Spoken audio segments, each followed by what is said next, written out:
السلام عليكم ورحمة الله وبركاته. الحمد لله. الحمد لله الذي نحمده ونستعينه ونستغفره ونؤمن به ونتوكل عليه. أما بعد.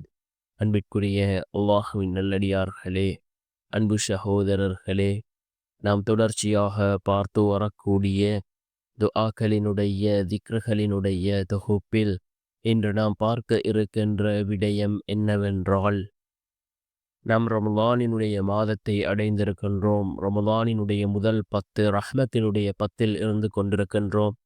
லுஹாவுடைய நேரம். நாம் இந்த துஆவை 10 தடவை ஓதுவோம். அல்லாஹ்வினுடைய பரக்கத்தையும் ரஹ்மத்தையும் நம்மிடம் கொண்டு வந்து சேர்க்கக்கூடிய மிகவும் சக்தி வாய்ந்த ஒரு துஆவை தான் நாம் இன்றைய வீடியோவில் பார்க்க இருக்கின்றோம். அன்பார்ந்த சகோதரர்களே, அல்லாஹ்வின் நல்லடியார்களே, அல்லாஹ் நமக்கு இந்த கண்ணியமான ரமலானை அடையக்கூடிய பாக்கியத்தை அல்லாஹ் நமக்கு வழங்கியிருக்கின்றான்.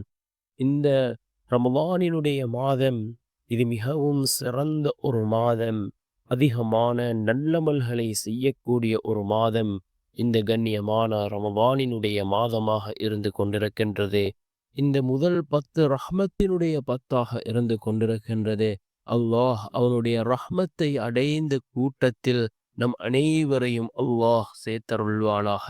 அதே போன்று இந்த இஃப்தாருடைய நேரம் இருக்கின்றதே, நோன்பு திறக்கக்கூடிய நேரம், அல்லாஹ் லட்ச மக்களுக்கு நரக விடுதலை அளிக்கின்றான். அந்த நரக விடுதலை அளித்த கூட்டத்தில் அல்லாஹ் நம் அனைவரையும் சேர்த்தருள்வானாக.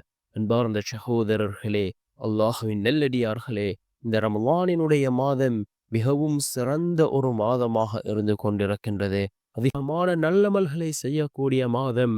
நாம் இந்த ரமலானினுடைய மாதத்தில் துஆவுடைய இந்த நேரத்தில் அதிகமாக நாம் இந்த துஆக்களை ஓதுவோம்.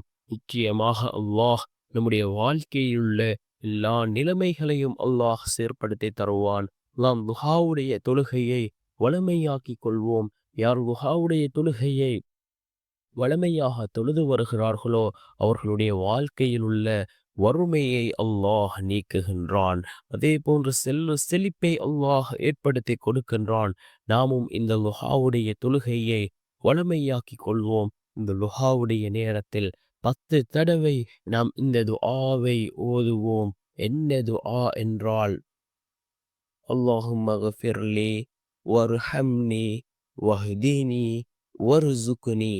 அல்லாஹும்ம கஃபிர்லி வர்ஹம்னி வஹ்தினி வர்சுக்னி என்று வரக்கூடிய இந்த துஆவை நாம் ஓதி அல்லாஹ்விடம் பிரார்த்தனை செய்வோம்.